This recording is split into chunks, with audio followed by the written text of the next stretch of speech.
Ce sont des pistes que je donne à propos du silence de l'esprit, la mémoire notamment, qui est si importante dans notre cheminement spirituel. Il y a la mémoire, et puis il y a l'intelligence. Et avec cette intelligence, il peut y avoir parfois une imagination qui, comme l'appelait Sainte Thérèse d'Avila, qui est la folle du logis et qui peut nous faire aller sur des considérations qui ne sont plus dans le concret, dans le réel de ce que je vis ici et maintenant. Et l'imagination peut occuper mon espace intérieur au point que le réel ait moins d'emprise sur moi.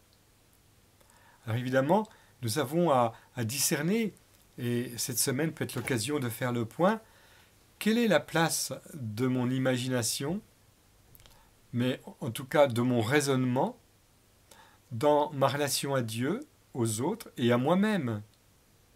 Je parle aussi des raisonnements parce qu'il y a une manière de voir, de percevoir le réel avec des filtres, et ces filtres, parfois, produisent une déformation.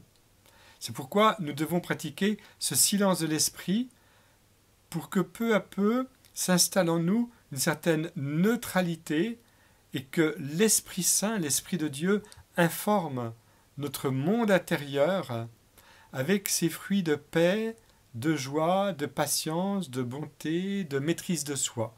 Je crois que le silence de l'esprit, c'est une condition sine qua non pour que le chant de mon cœur, qui est comme une terre, eh bien, soit disponible en vue d'une parole qui résonne, qui est la présence du Verbe de Dieu en moi, mais aussi du Verbe de Dieu qui me précède dans la création, dans mes relations avec mon prochain.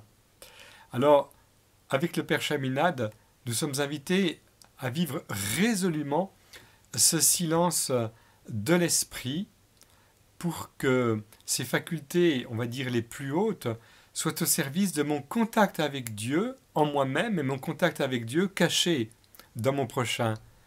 Et le contact avec Dieu caché dans ce monde que Dieu aime puisqu'il l'a sauvé. Bonne semaine.